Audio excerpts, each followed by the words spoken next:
जमुना सरस्वती पुढे मला येत नाही.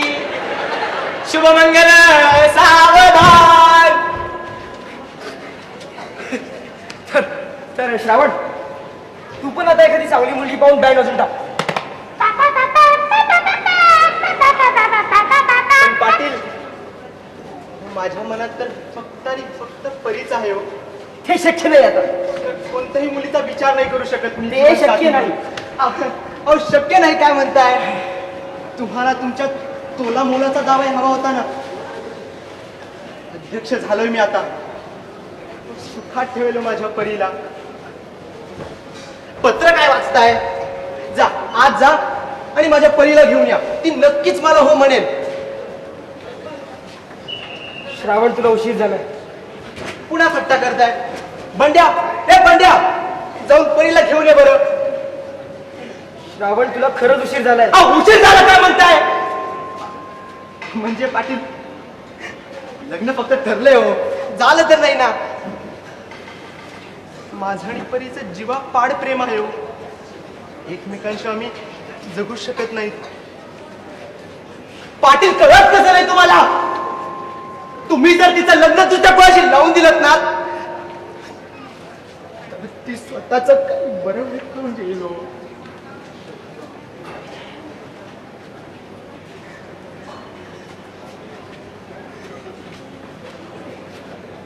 बाबा, मला माफ करा. मी जे काही केलं ते योग्य नाही हे मलाही माहिती. पण इतर कोणासोबतही आयुष्य जगणं मला मान्य नाही आणि जमणारही नाही. श्रावण, तुला हे पत्र मिळाल्यावर कदाचित फार उशीर झालेला असेल. तुझी आणि फक्त तुझीच अस्मानीची परी.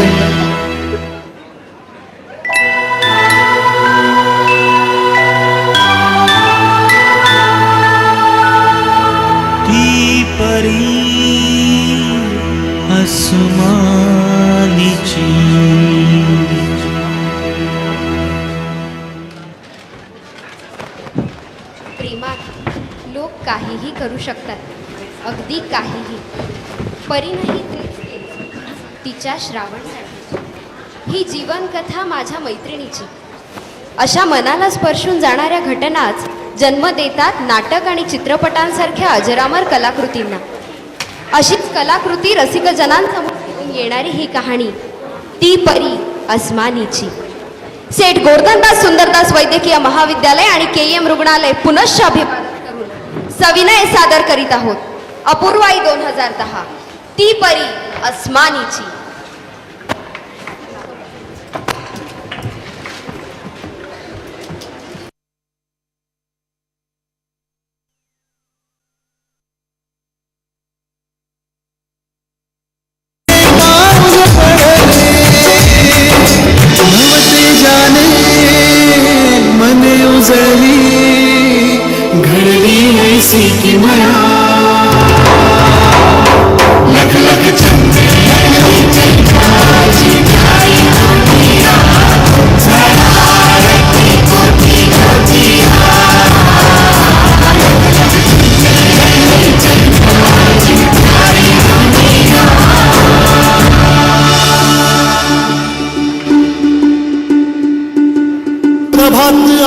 प्रभात झाली जगती गाजा वाजा. बोलपटांचा मुहूर्त ठरला अयोध्येचा राजा.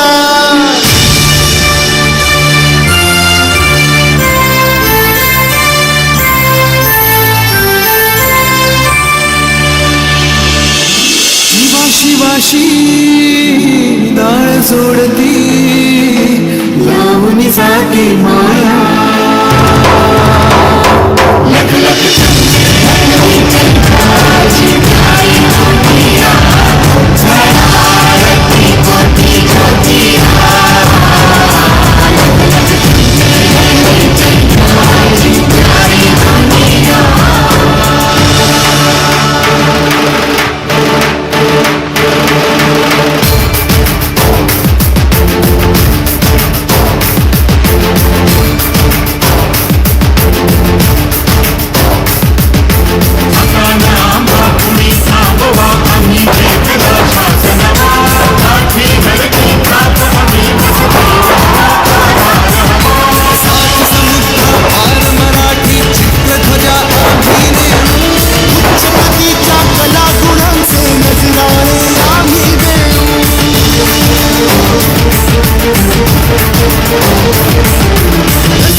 Hello hello